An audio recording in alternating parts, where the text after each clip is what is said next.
السلام علیکم سب کو خوش آمدید دا مسنگ ڈاٹس میں، وہ جگہ جہاں ہم ان سوالوں کو چھوتے ہیں جنہیں لوگ عام طور پر پوچھنے سے گھبراتے ہیں اور جہاں خاموشی کو کبھی جواز نہیں دیا جاتا۔ آج ہم ایک ایسے موضوع میں قدم رکھ رہے ہیں جو مسلم دنیا میں سب سے زیادہ نازک، پر اسرار اور بے حد مختلف رائیوں کا مرکز ہے۔ کچھ لوگ قرآن کو تو مانتے ہیں، لیکن حدیث کو کیوں ریجیکٹ کر دیتے ہیں؟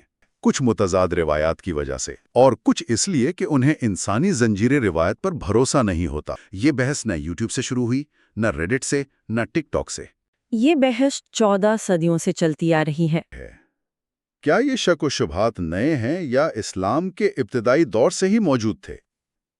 آج ہم یہاں نہ تبلیغ کرنے آئے ہیں، نہ کسی کو نیچا دکھانے، مگر اصل سوال یہ ہے، اور نہ کسی کو خاموش کرنے۔ اس موضوع پر بات شروع کرنے سے پہلے اصل میں ہمیں یہ دیکھنا ہوگا کہ لوگ آخر ان روایات پر شک کیوں کرتے ہیں، اور سب سے بڑی بات، یہ لوگ ہیں کون؟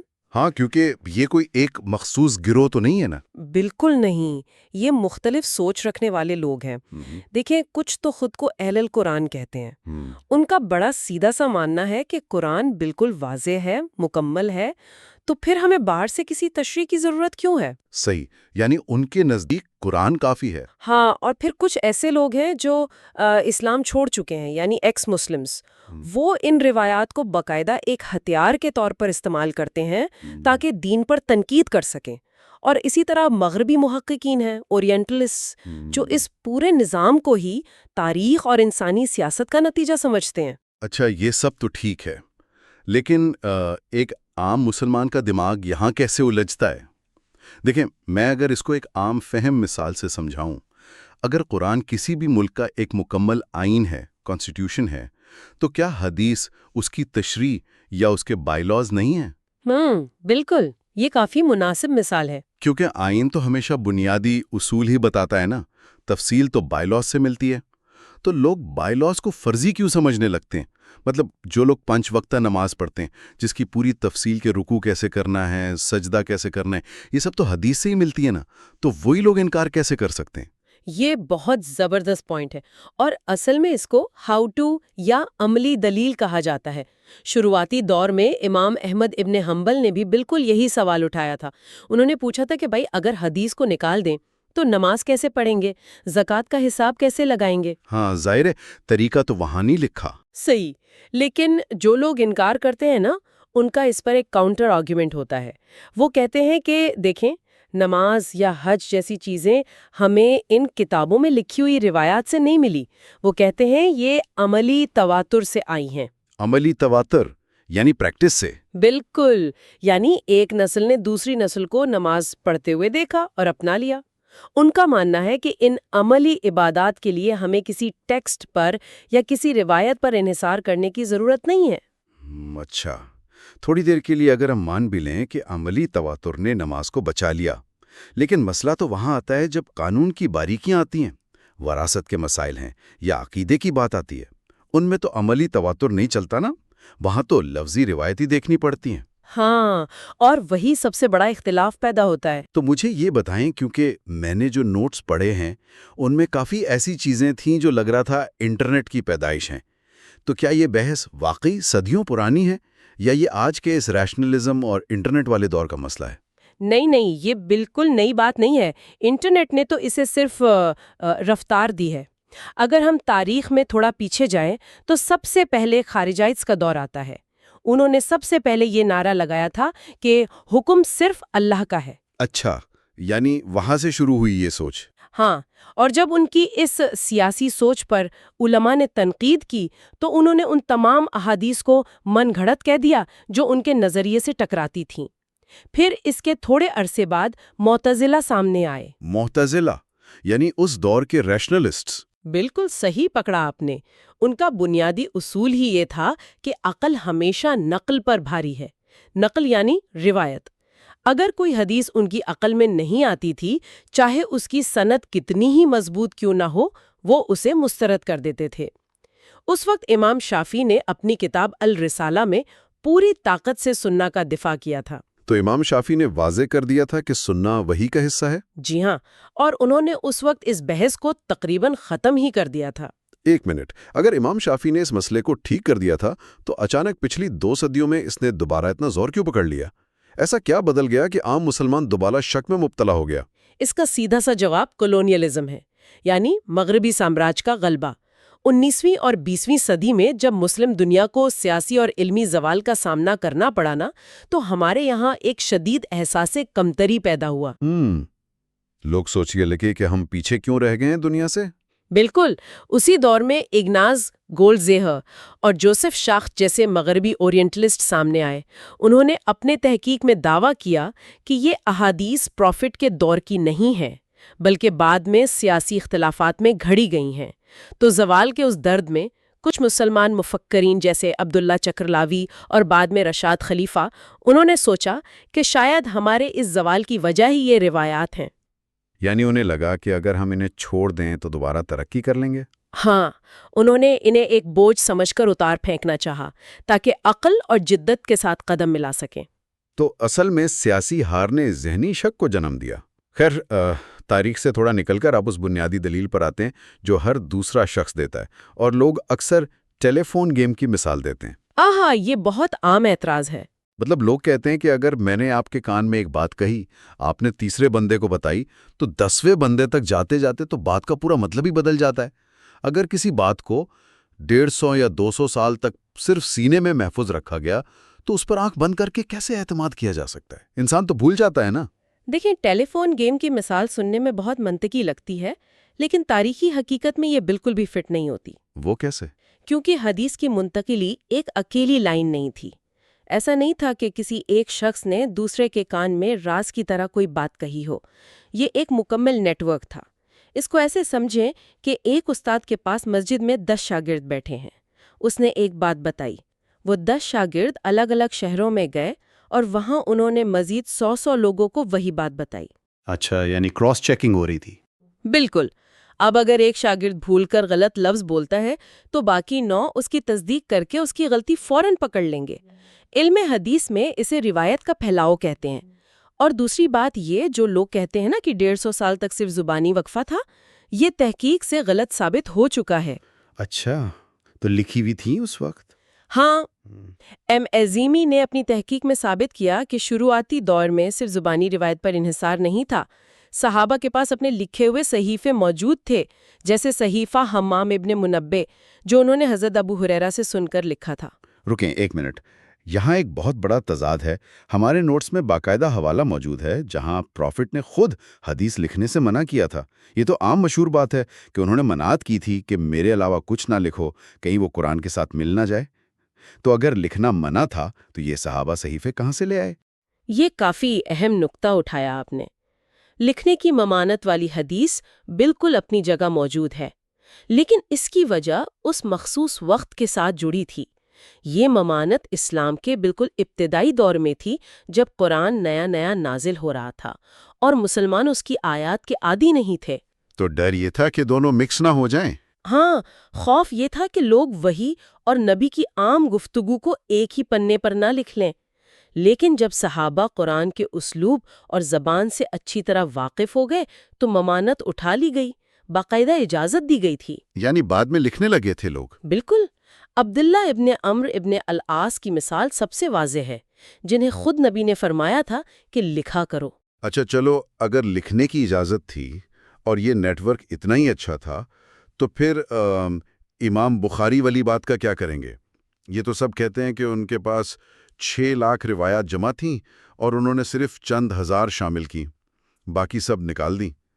اگر میں باغیچے سے 100 آم چنتا ہوں اور 99 خراب نکلتے ہیں جنہیں میں پھینک دیتا ہوں، تو اس کا مطلب ہے باغیچہ ہی خراب ہے نا؟ یہ مثال تھوڑی سی غلط کانٹیکسٹ میں ہے۔ اگر 99% روایات ردی تھیں تو سسٹم تو ناکام ہو گیا نا، لوگ جھوٹ بول رہے تھے۔ نہیں، یہ جو 6 لاکھ کا عدد ہے نا، لوگ اس کو بہت غلط سمجھتے ہیں۔ علم حدیث کی زبان میں ایک روایت کا مطلب ایک متن یا ٹیکسٹ نہیں ہوتا، بلکہ ایک سند یا چین ہوتی ہے۔ سند ہوتی ہے، مطلب ٹیکسٹ ایک ہی ہوتا ہے۔ ہاں، مثال کے طور پر اگر نبی کی ایک ہی بات ہے، جیسے اعمال کا دار و مدار نیتوں پر ہے، یہ بات 10 مختلف صحابہ نے بیان کی اور آگے ہر صحابی سے 10 اور لوگوں نے بیان کی، تو متن ایک ہی رہا لیکن سندین یا چینز 100 ہو گئیں۔ امام بخاری نے ان سندوں کو گنا تھا 6 لاکھ میں۔ اوہ، یعنی 6 لاکھ الگ الگ باتیں نہیں تھیں؟ بالکل نہیں۔ اور دوسری بات، ان 6 لاکھ میں صحابہ اور ان کے شاگردوں کے اپنے فتوے بھی شامل تھے۔ انہوں نے 99% کو جھوٹا سمجھ کر نہیں پھینکا تھا۔ ان کا مقصد دنیا کی ساری ٹھیک احادیث جمع کرنا تھا ہی نہیں۔ تو ان کا مقصد کیا تھا پھر؟ ان کا مقصد ایک گولڈ سٹینڈرڈ تیار کرنا تھا، جیسے ایک فلٹر لگایا ہو جس میں سے صرف وہ چیز نکلے جو ان کی انتہائی سخت شرائط پر پورا اترے۔ جو روایات رہ گئیں ان میں سے بہت سی دوسری کتابوں میں بعد میں صحیح تسلیم کی گئیں۔ ٹھیک ہے، سند اور چین کا مسئلہ تو چلو سمجھ آتا ہے کہ انہوں نے محنت کی، لیکن عام آدمی سند تو نہیں پڑھتا نا، وہ تو متن یعنی ٹیکسٹ پڑھتا ہے۔ مسئلہ تو وہاں شروع ہوتا ہے جب متن عقل سے ٹکراتا ہے۔ میرے پاس جو نوٹس ہیں ان میں سب سے سخت اعتراضات اسی بات پر ہیں۔ ہاں، جیسے کون سی روایت؟ مثلاً ایک روایت ہے کہ مکھی کے ایک پر میں بیماری ہے اور دوسرے میں شفا، یا وہ جو مشہور حدیث ہے کہ سورج غروب ہونے کے بعد عرش کے نیچے جا کر سجدہ کرتا ہے۔ اب آج کا مسلمان جو سائنس پڑھ رہا ہے، جسے پتا ہے کہ زمین گھوم رہی ہے، وہ کیا سوچے گا؟ اگر انہیں لفظی معنی میں لیں تو سائنس غلط ہو جاتی ہے، اور اگر مجازی کہہ دیں یعنی میٹافوریکل، تو پھر فیصلہ کیسے ہوگا کہ کون سی حدیث لفظی ہے اور کون سی مجازی؟ یہ شبہات بالکل فطری ہیں، لیکن علماء نے اس کا جواب ہمیشہ متن کو ٹھیک سے سمجھ کر دیا ہے۔ دیکھیں، ہر عبارت کو بالکل اس کے ظاہری لفظوں میں نہیں لیا جا سکتا۔ اگر سورج کے سجدہ کرنے والی مثال کو لینا تو امام رازی جیسے کلاسیکل علماء جانتے تھے کہ عام زبان اور مشاہدے کی زبان میں فرق ہوتا ہے۔ مشاہدے کی زبان یعنی آبزرویشن؟ ہاں، آج ہم سائنس میں کہتے ہیں کہ زمین گھوم رہی ہے، لیکن ہمارا موسم کا ماہر آج بھی ٹی وی پر یہی کہتا ہے کہ سورج اس وقت غروب ہوگا۔ یہ مشاہدے کی زبان ہے۔ سورج کا سجدہ کرنا دراصل اس کی اللہ کے قوانین کا تابع ہونے کی علامت ہے۔ اسے آپ کسی لیبارٹری میں ڈال کر اسٹرونومی کا فارمولا تھوڑی بنا سکتے ہیں۔ صحیح، یہ بات تو منطقی ہے، لیکن اس مکھی والی بات کا کیا؟ ابتدائی دور کی طب، جسے ہیومورل میڈیسن کہتے تھے، اس میں بیماری اور شفا کے کافی عجیب نظریے ہوتے تھے۔ لیکن اس سے بھی اہم بات ماڈرن علماء بتاتے ہیں۔ وہ کہتے ہیں کہ نبی کا اصل مقصد اور پیغام وحی الہی پہنچانا تھا، اخلاق سکھانا تھا۔ وہ دنیا کے ماہر طب یعنی ڈاکٹر نہیں تھے۔ یعنی اگر انہوں نے اس وقت کے حساب سے کوئی دنیا کا مشورہ دیا تو وہ دین کا حصہ نہیں بن جاتا۔ بالکل، اگر انہوں نے دستور کے مطابق مشورہ دیا تو اسے عقیدے کا لازمی حصہ نہیں بنایا جا سکتا۔ لیکن جیسا کہ آپ نے پوچھا، قوانین اور ان مثالوں کو الگ رکھنا ضروری ہے۔ جہاں فقہ کی بات آتی ہے وہاں علماء کافی سخت ہوتے ہیں۔ اچھا، اگر سائنس کو ہم مشاہدے کا نام دے کر حل کر بھی لیں، لیکن اخلاقی سوالات اس سے بھی بڑی دیواریں ہیں۔ ان سورسز میں مرتد کی سزا یعنی اپوسٹسی اور رجم سٹوننگ پر شدید تنقید کی گئی ہے۔ قرآن خود کہتا ہے دین میں کوئی زبردستی نہیں، اور دوسری طرف احادیث میں دین چھوڑنے پر سزائے موت کی بات ہے۔ آج کے ہیومن رائٹس کے دور میں ایک عام انسان اس تضاد کو کیسے ہضم کرے؟ واقعی آج کے دور میں یہ سب سے مشکل پوائنٹ ہے جہاں پر لوگ ٹھوکر کھاتے ہیں۔ لیکن یہاں ہمیں دوبارہ انہی پرانے فقہا کے پاس جانا ہوگا۔ انہوں نے ان احادیث کو کبھی بھی قرآن سے کاٹ کر نہیں دیکھا تھا، یعنی انہوں نے اسے فٹ کیا تھا آپس میں۔ ہاں، مرتد کی سزا کو انہوں نے صرف عقیدہ بدلنے کی سزا نہیں سمجھا تھا۔ کلاسیکل جورسٹس نے اسے سیاسی بغاوت یا ٹریزن کے تناظر میں دیکھا۔ اس دور میں دین چھوڑنے کا مطلب اکثر یہ ہوتا تھا کہ وہ شخص دشمن کی فوج میں جا شامل ہوا ہے اور اس نے ریاست کے خلاف ہتھیار اٹھا لیے ہیں۔ سزا بغاوت کی تھی، صرف سوچ بدلنے کی نہیں۔ اچھا، یعنی وہ ٹریزن کا کیس تھا۔ اور رجم کا کیا؟ سٹوننگ تو بہت شدید سزا لگتی ہے۔ رجم کی سزا اپنی جگہ ہے، لیکن قانون میں اس کے نافذ ہونے کی شرائط اتنی شدید رکھی گئیں، جیسے 4 چشمدید گواہوں کا موجود ہونا جو کسی مخصوص عمل کو بالکل ویسے دیکھیں جیسے سرمدانی میں سلائی کے اسے عملاً نافذ کرنا ناممکن کے قریب تھا۔ سزا کا مقصد معاشرے میں ایک ڈر پیدا کرنا تھا، یہ نہیں کہ ہر دوسرے دن کسی کو سزا دے دی جائے۔ علماء ہمیشہ مقاصد الشریعہ کو سامنے رکھتے تھے۔ مقاصد الشریعہ یعنی شریعت کے مقاصد، یعنی انصاف، رحمت اور عزت کی حفاظت۔ ان اصولوں کی روشنی میں تشریح کی جاتی تھیں۔ چلو ٹھیک ہے، سمجھ لیا کہ ان احادیث کا کانٹیکسٹ تھا اور شرائط تھیں، لیکن بھائی اس انسانی کرپشن کا کیا کریں گے جو تاریخ میں واقعی ہوئی تھی؟ یہ بات تو آپ بھی نہیں جھٹلا سکتیں کہ امیاد اور عباسد خلافتوں کے دور میں سیاسی فائدے کے لیے روایات گھڑی گئی تھیں۔ ہاں بالکل گھڑی گئی تھیں۔ حکمرانوں نے پیسے دے کر باقاعدہ اپنے حق میں احادیث بنوائیں۔ شیعہ اور سنی روایات کا تضاد ہی دیکھ لیں۔ ایک گروہ کسی شخص کو قابل اعتماد مانتا ہے، دوسرا اسے بالکل جھوٹا کہتا ہے۔ تو جب اتنی سیاست چل رہی تھی اس وقت، تو ہم یہ کیسے مان لیں کہ نظام ٹھیک کام کر رہا تھا؟ سیاسی کرپشن واقعی ہوئی تھی اور جھوٹے احادیث گھڑی بھی گئیں، لیکن ایک سوال کا جواب دیں، ہم کو آج کیسے پتا کہ انہوں نے جھوٹی احادیث گھڑی تھیں؟ انہی کتابوں سے پتہ چلتا ہے جن میں ان کا ذکر ہے۔ بالکل، ہمیں انہی علماء نے بتایا جنہوں نے ان جھوٹی روایات کو پکڑا۔ جب سیاسی فتنہ شروع ہوا نا، تو تابعین نے روایت کے ساتھ باقاعدہ سند مانگنا شروع کر دی۔ ابن سیرین کا بہت مشہور قول ہے کہ جب فتنہ پیدا ہوا تو ہم نے کہا کہ اپنے مردوں کے نام بتاؤ۔ یہاں سے جرح و تعدیل کے علم نے جنم لیا۔ یعنی انہوں نے راویوں کی جانچ پڑتال شروع کر دی۔ لیکن تھوڑا ٹھہریں، یہ جانچ پڑتال پریکٹیکل کیسے ہوتی تھی؟ کوئی عام فہم مثال ہے جہاں انہوں نے کسی جھوٹے کو واقعی رینجے ہاتھوں پکڑا ہو؟ ہاں، ایسی بہت سی مثالیں ہیں۔ ایک واقعہ ہے کہ ایک مشہور راوی نے دعویٰ کیا کہ اس نے ایک عظیم استاد سے روایت سنی ہے، تو محدث نے اس سے پوچھا، اچھا تمہاری پیدائش کس سال کی ہے؟ جب اس نے سال بتایا تو محدث نے فرمایا، بھائی تمہارے استاد کا انتقال تو تمہاری پیدائش سے 10 سال پہلے ہو چکا تھا، تم نے ان سے کب ملاقات کر لی؟ کیا بات ہے، یعنی ڈائریکٹ فیکٹ چیک کر لیا۔ بالکل، اس طرح وہ سند وہیں ضعیف قرار دے دی گئی۔ انہوں نے روایوں کی مکمل زندگیاں کھنگال لیں، کون کہاں سفر کرتا تھا، کس سے ملتا تھا، اس کی نجی زندگی کیسی تھی۔ یہ اس دور کا انتہائی جدید فیکٹ چیکنگ نیٹ ورک تھا۔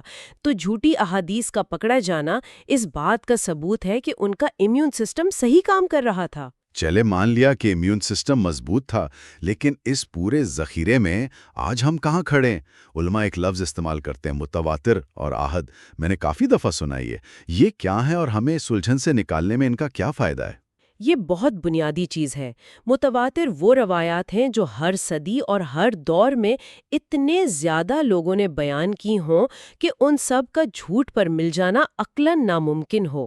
جیسے قرآن خود ایک متواتر ہے؟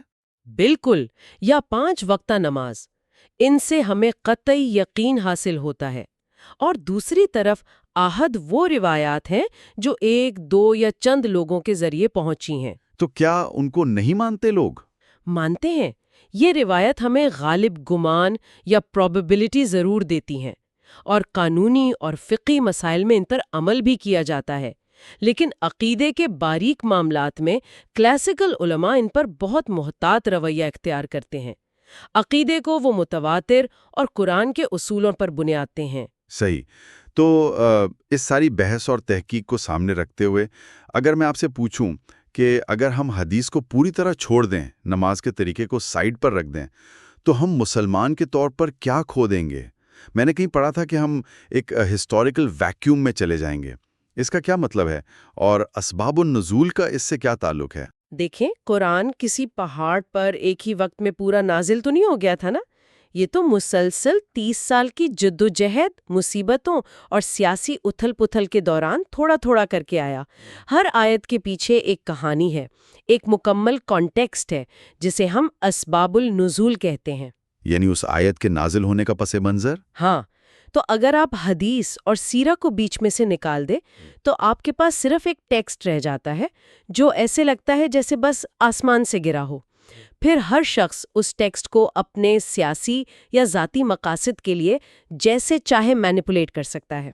ماڈرن اسکالرز یہی سمجھاتے ہیں کہ حدیث کے بغیر آپ قرآن کو اس کی اصل روح میں نہیں سمجھ سکتے، کیونکہ آپ اس زندہ انسان کو ہی بیچ میں سے نکال دیتے ہیں جس پر وہ نازل ہوا تھا۔ اور شاید یہی وہ آخری نقطہ ہے جس پر رک کر ہم سب کو سوچنا چاہیے۔ ہم شاید اس ٹیکسٹ کو ایک لیگل ڈیٹا بیس، یعنی صرف قوانین کی کتاب بنانے میں اتنے الجھ گئے ہیں کہ ہم بھول گئے کہ ان کتابوں میں ایک انسان کی کہانی بھی ہے۔ اگر ہم حدیث کو پوری طرح نکال دیتے ہیں تو ہم وہ زندہ تاریخ کھو دیتے ہیں